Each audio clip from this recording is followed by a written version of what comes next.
and welcome to Under the Umbrella. I'm WDTN Plus meteorologist Melissa Barrington. Thank you so much for joining us today. And of course, our topics are far and wide ranging. And this week, we are joined by John Young, who is from Young's Dairy. Hello, and welcome to the show. Good morning. Thanks for having us. Well, thank you. And of course, Young's Dairy is a very popular destination here in the Miami Valley. I know my family, we've been going there for like 20 years. Can you tell me about some of the entertainment choices that folks have for the upcoming fall season? Yeah, sure. So we started, our first entertainment thing that we ever added was miniature golf. So that was in the 90s. So we have two courses. So we have that. We have driving range. We have a batting cage. We have a little train ride called Movers and Shakers. We have a kiddie corral. We have a big slide. In the fall specifically, we've got our corn maze, our pick your own pumpkin patch, our Honda wagon rides, and a human-powered pumpkin launcher. Oh, it's a mouthful. Big slingshot with little pumpkins. So. Oh, is that where someone goes and like buys a pumpkin and then do they shoot it or someone else shoot it? You shoot it. So yeah, we have a swath of small pumpkins, handheld pumpkins. You put in a slingshot and shoot it into a gravity bin. Oh, fun. For a chance to win $5. I was going to say, do you get a prize? You do, yeah. If you put it in, you get like a $5 gift card. If you hit it on the fly, you get a free ice cream cone. So it's a good deal. Oh. And it's fun. That sounds like a lot of fun. Yeah. I would think a lot of teenagers would for really sure. like that. And dads. I'm sure.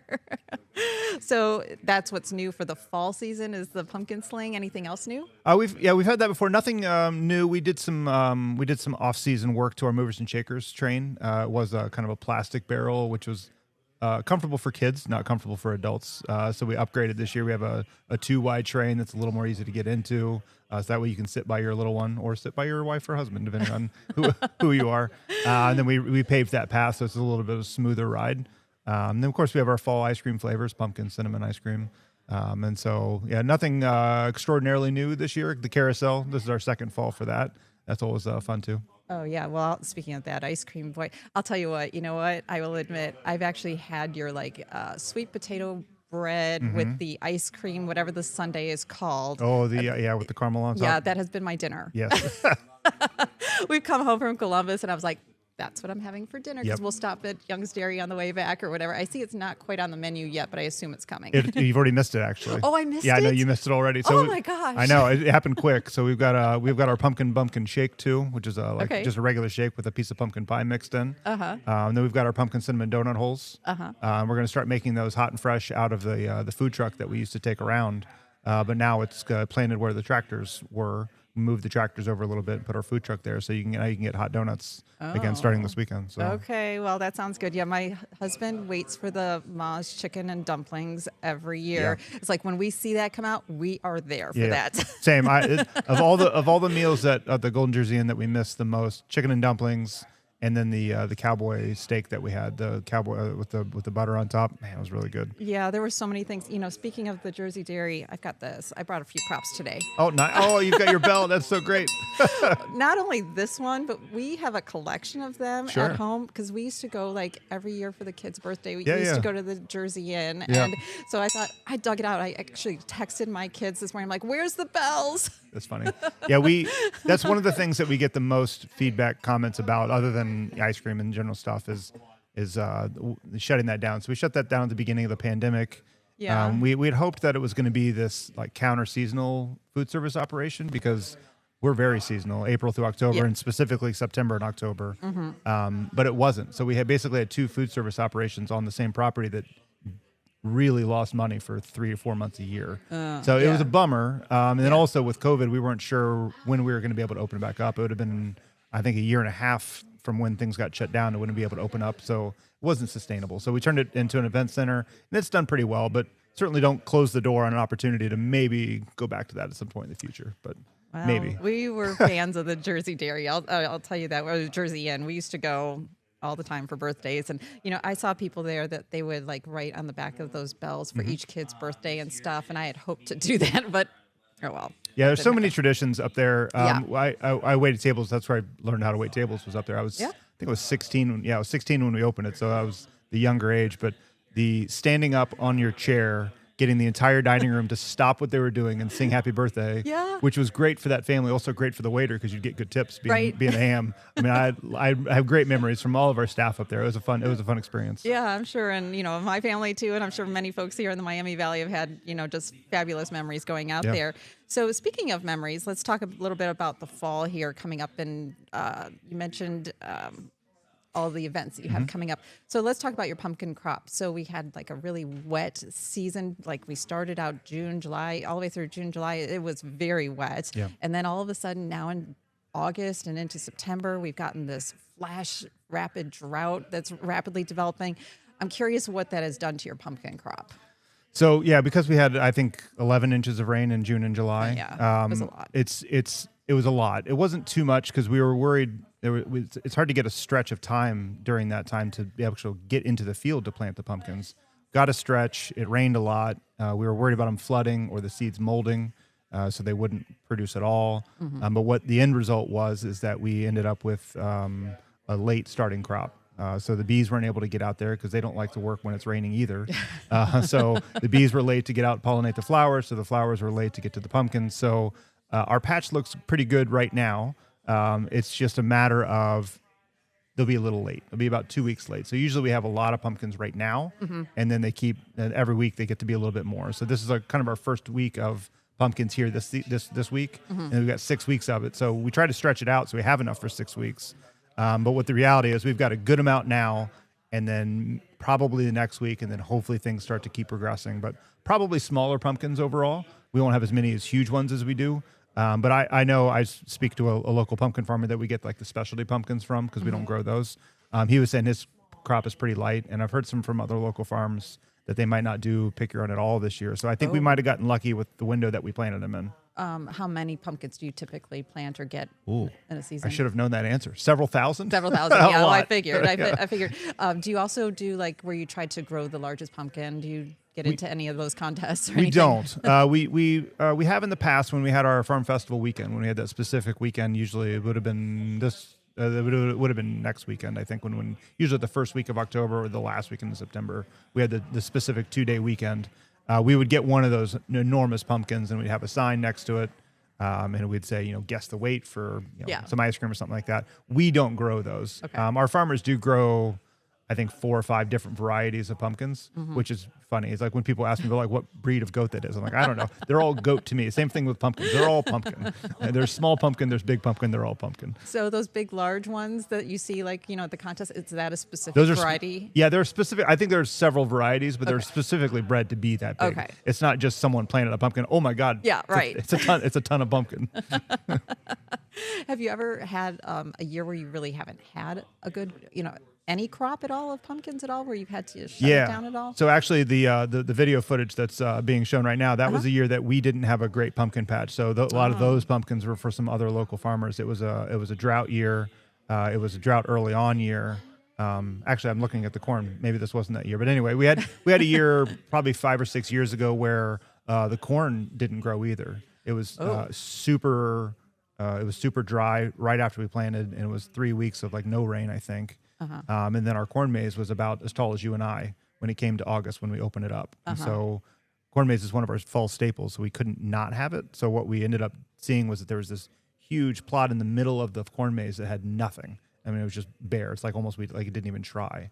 So we said, what if we put some some fun activities out there, like a big Connect 4 or a slide or little train ride or throw hula hoops on a wood cow. And so we did that in the middle of the maze, and I think we charged half what we normally charge. And everyone loved that add-on to the maze sense. And so what we did is we took that out of the maze, since we plant our corn better since we did that year. We have this playland outside. So you get out of the maze, and there's probably 9 or 10 different activities out there. And then there's also what we call Milkshake Mountain, which is a hill of dirt with a plastic tile slide going down the side of it. We had that pile of dirt from when we built the dairy store in 21. So like, well, why don't we just put a slide on it and make it an activity? So now we've got a kind of a permanent playland as a part of the maze. So we're pretty good at that farmer engineering of, we have a problem, let's come up with a unique way to fix it, see if it works, and if it works, we'll keep on doing it. Always trying to invent the next thing. Absolutely. And take a negative and turn it into a positive, and you found a way to do that. Yeah. Definitely. Okay, so you mentioned the corn maze.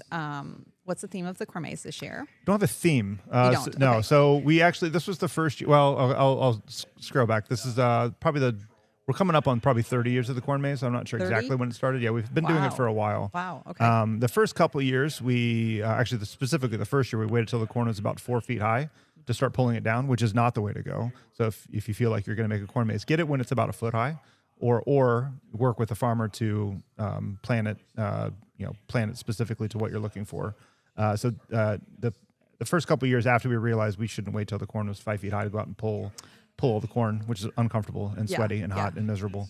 Our farmers took a piece of graph paper and we said, this is what the maze is going to be. In a couple of years, we had some designs, not anything ornate or specific like you see these days. This year, we did have a company that plotted it was supposed to be an ice cream cone with Young's across the side and 156 because it's our 156th year in business, and some other features. But what happened is the computer on the planner went haywire during it. Oh. And so when we took our first drone shot of the maze, it didn't look like much. And we were concerned that it wasn't going to be a great maze, but we were able to get out there, mow around it. And now it's a 9-acre maze. Usually it's a 4-acre maze. So it's a doozy. You look on that video, you can see all the way back. That's Mosier Road behind us. Uh-huh. This year's maze goes all the way back there. Wow. So you can see it on that, and it stops about halfway through. It goes all the way back. So it's a doozy of a maze this year. We actually have 5 signs out there where you can scan a QR code, see the map. You can see the map as you're walking through it.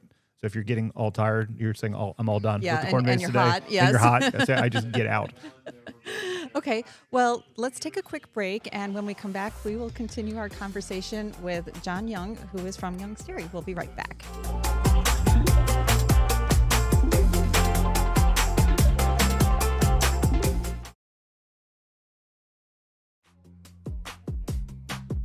Hello and welcome back to Under the Umbrella. Today we are joined by John Young, who is CIEO from Young's Dairy, and we are talking about the corn maze. Here's what we were talking about. You mentioned in the last block that we were talking about that you had some problems with the mapping of the corn maze, and I had talked to a guy that did space weather, and he talked about how solar flares can kind of come in and they actually disrupt GPS, and I was wondering if that was maybe the problem. Could have been, yeah. We're kind of unsure. So we know we didn't plant our corn this year. We had a local farmer that worked with this other company that I had mentioned earlier.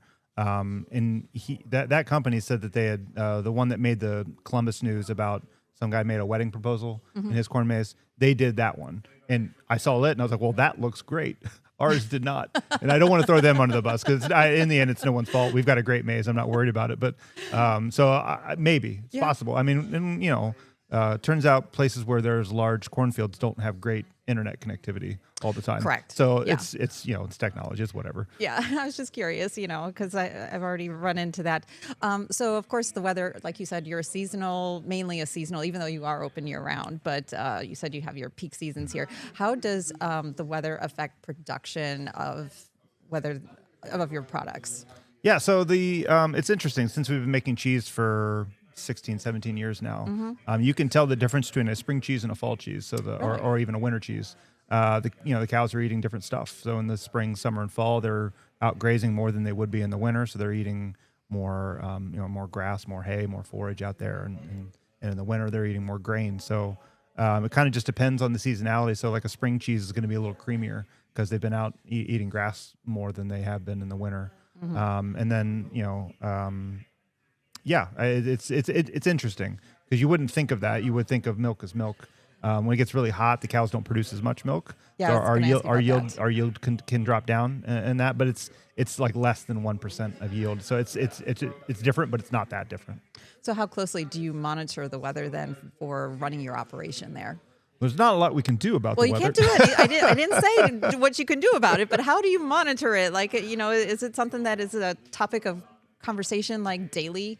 Yeah, our farmers get real anxious about we need some rain, but then the business side, my side, I'm like, well, the rain hurts business. I appreciate that you want your pumpkins to be really full and fat, and your corn to be really tall, and your cows to have plenty of water and all that stuff. But also when it's raining, we don't sell ice cream, and they don't come out and play mini golf. So with the current drought, we're okay with a little bit of drought this time of year because this is our peak time. And if it's raining or it's too hot, it's going to be a little warm here the next couple of weeks. But if it's too hot, people don't come out. So we're okay with a little bit of a drought this time of year. So you would prefer, obviously, then the drier weather so that everyone comes out and gets their ice cream. Yes.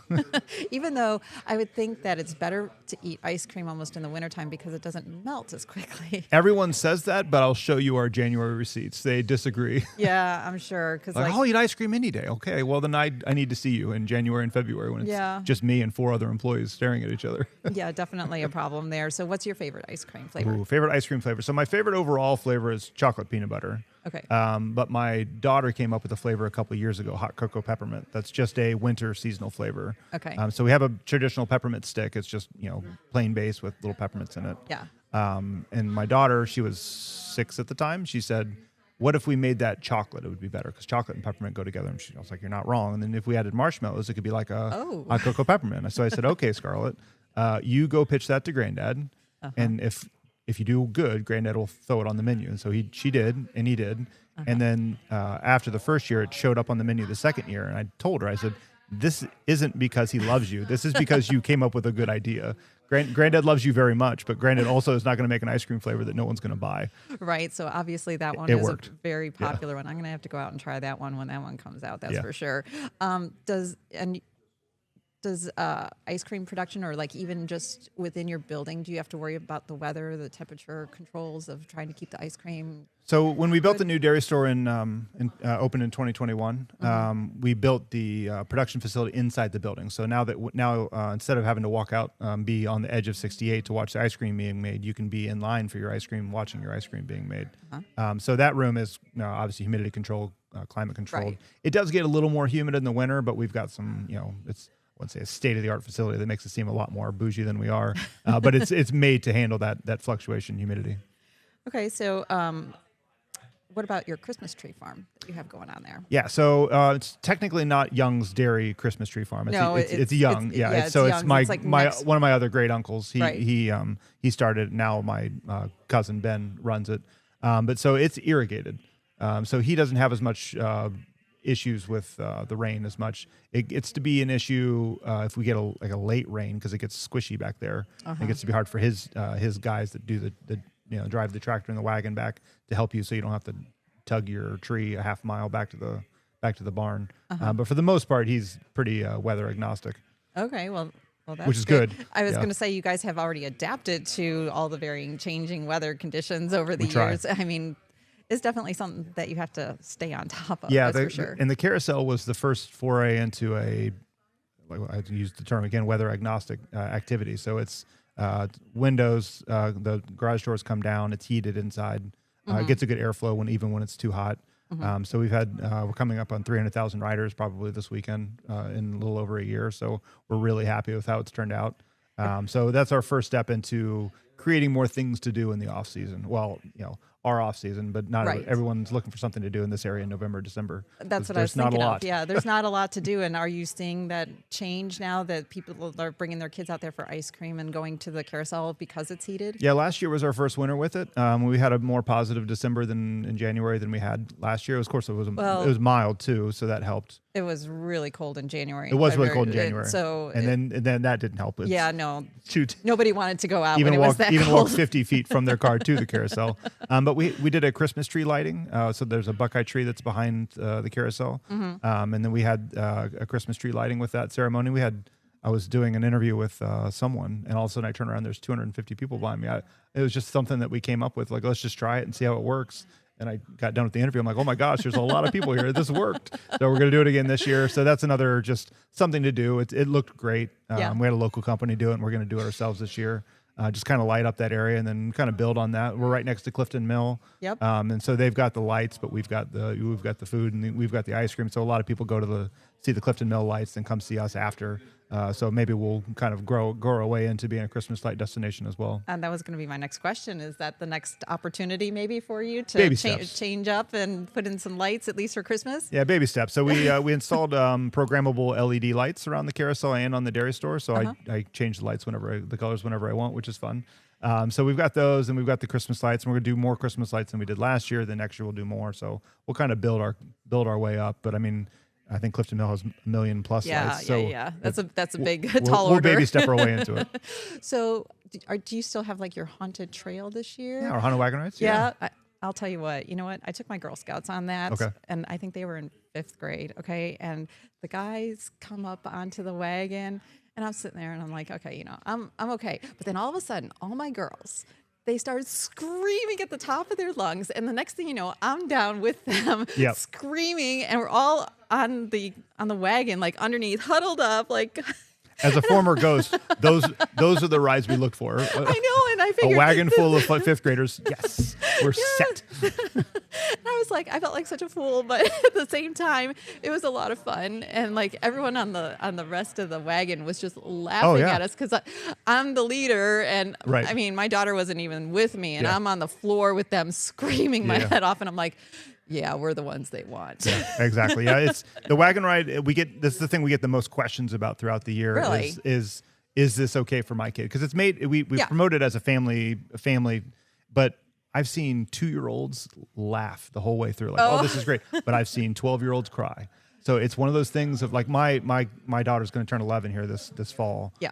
She's never been on it. She's like, that's not for me. At Yeah. some point, I keep asking her because her birthday's around that time. So I was Right. like, do you want to bring some friends out? She's like, nope, not this year. I was like, okay, it's always there if you want it. So it's just one of those things of some kids are going to be okay with it, Yep. some are not. But it's made for it's jump scares, it's chainsaws without chains. No one Right. gets grabs, no one gets touched. Right. It's fun. And if that's what you're into and you want to bring some kids out there and give them a kind of a taste test of what a scary operation could be, Yeah, it's definitely a good taste we're test. a step up. Yeah, I agree with that. You still have like the story at the beginning. do. Then, Yep. Because I think that's a great setup. It is. Yeah, it's fun. We moved it into the steel barn, so it's right beside the dairy store. Yeah. You get your ticket, you get in line, you go into the steel barn, hear the story, then you get loaded on the wagon after that. So it's like a 45-minute experience from start to finish. Yeah, and then you get your ice cream afterwards. Then you get your ice cream.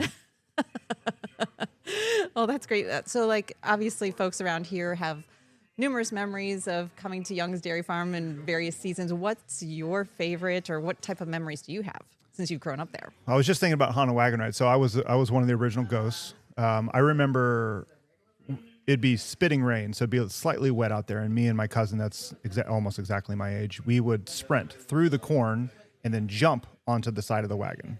Oh. Which sounds awesome when you're 14, 15, 16. Yeah. Now that I'm mid-40s, I'm thinking, how dangerous was that, that we didn't slip at any point and slide under the wagon. But those were fun. I mean, waiting tables at the Golden Jersey Inn, dipping ice cream at the store, at the original, what I consider the original dairy store, not the original one that was beside the building. But we would have, when I started dipping ice cream, I was literally 14, 15. So I would have, the old store, I'm sure you remember, where you had the ticket. You'd go to the first person, they'd write a ticket up for you. So we would race to see how many tickets we could go through in an hour. And so like I at 15 or 16 would be racing our managers to get through more ice cream scoops or more milkshakes than them. I mean, we have such a cool ecosystem of employees. We've got 3rd and 4th generation employees working with us. Like their grandparents or their great grandparents worked for us, and now those kids are working for us. So it's such a cool thing on our side to see the generational, our generational family, our generational employees, and of course our generational customers. We've got 4th and 5th generation customers coming. Of like, I remember when my grandparents brought me here. Now I'm bringing my grandkids here. It's crazy. Yeah. Well, I'd like to thank you so much for joining me today on Under the Umbrella. We learned a lot, and I'm glad we had a little bit of fun on this one. So thank you very much for joining me. I really appreciate it. Thank you very much. And thank you for joining us on Under the Umbrella. Hopefully you learned something fun today as well. Have a great day.